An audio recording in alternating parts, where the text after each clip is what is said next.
بسم اللہ الرحمن الرحیم اما بعد فقد قال رسول اللہ صلی اللہ علیہ وآلہ وسلم وهو شہر دعیتم فیہ الی ضیافت اللہ۔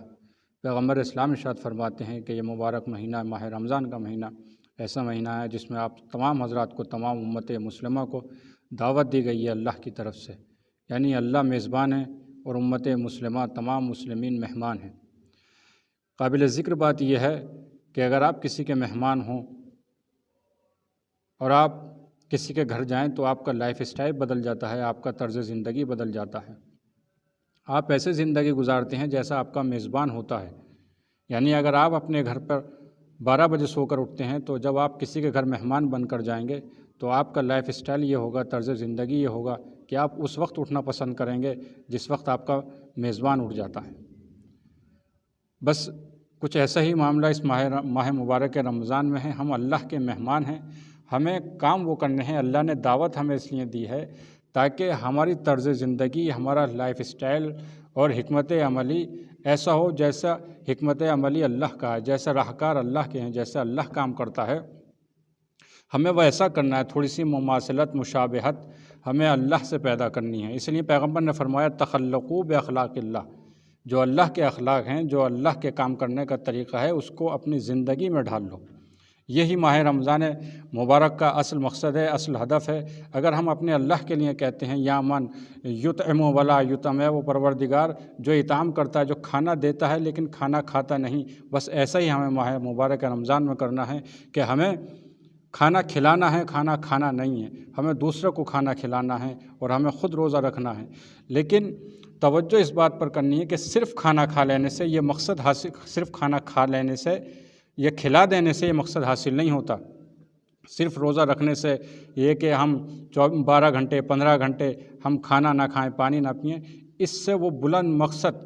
جس کے لیے قرآن فرماتا لعلکم تتقون، کہ تاکہ تم متقی بن جاؤ، جس کے لیے روزہ فرض کیا گیا ہے، وہ مقصد حاصل نہیں ہوتا ہے۔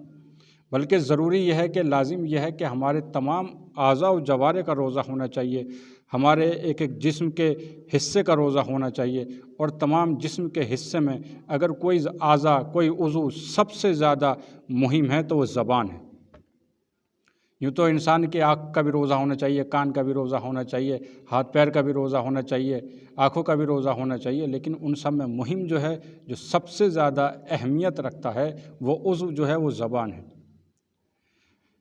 اگر ہماری زبان سالم ہو گئی تو بہت سارے اعضاء کا ہمارا روزہ خود بخود ہو جائے گا۔ زبان سالم ہوگی تو ہمارے کانوں کا بھی روزہ ہو جائے گا اور دوسروں کے کانوں کا بھی روزہ ہو جائے گا۔ اس لیے کہ یہ زبان ایسی ہے جس سے انسان سب سے زیادہ گناہ کرتا ہے۔ اگر ہم اپنے ہاتھوں سے 10 بار گناہ کرتے ہیں تو کم سے کم زبان سے 100 بار گناہ کرتے ہیں، اور ہم متوجہ بھی نہیں ہوتے، ہمیں معلوم بھی نہیں ہوتا۔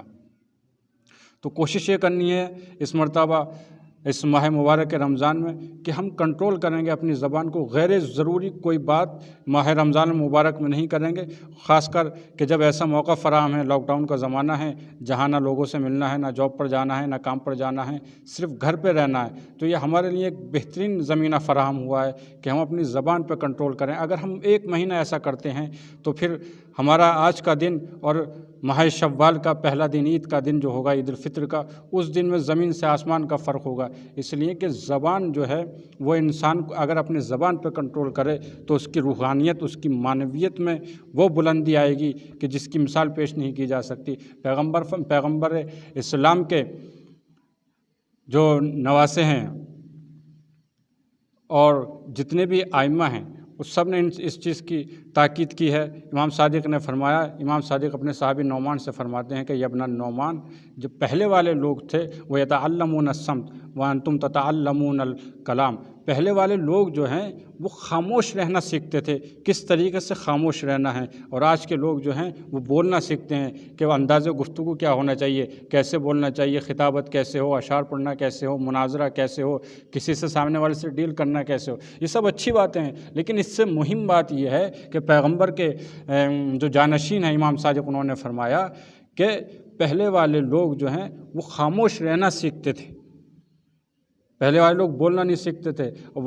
جب وہ یہ چاہتے تھے کہ وہ اللہ کی عبادت کریں تو یتعلمون الصمت بعشر السنین، تو 10 سال پہلے وہ خاموش رہنا سیکھ لیتے تھے۔ تو گزارش یہ ہے کہ میں بھی، آپ بھی، ہم سب مل کر اس بات پر عمل کریں، ایک مہم چلائیں اپنے لیے، دوسروں کے لیے، کہ اس ماہ مبارک رمضان میں کوئی بھی غیر ضروری بات نہیں کریں گے۔ امام سجاد دعائے صحیفہ سجادیہ میں فرماتے ہیں امام سجاد کہ جب ماہ مبارک رمضان کا چاند دیکھتے ہیں کہ پروردگار تم مجھے توفیق دے، مجھے اس بات کی توفیق دے کہ ولا تنطق السنتنا الا بما مثلتا، پروردگار میری زبان سے کوئی ایسا حرف نہ نکلے جو غیر ضروری ہو، میری زبان صرف وہی بولے کہ جس کی تو نے اجازت دی ہے یا جو بات تو نے کہی ہے، جس بات سے تو راضی ہو، بس اس کے علاوہ میری زبان سے کوئی الفاظ نہ نکلیں۔ تو یہ ہماری تعلیمات ہیں، ہمارے اسلام کی تعلیمات ہیں، پیغمبر کی تعلیمات ہیں اور ائمہ معصومین علیہ السلام کی تعلیمات ہیں۔ تو اس مرتبہ کوشش کرتے ہیں، اگر پورا ماہ مبارک رمضان نہیں، پورے دن نہیں، تو کوشش کریں صرف ایک مرتبہ خاموش رہ کر دیکھیں۔ ایک مرتبہ اگر غیبت کرنے کا دل چاہے،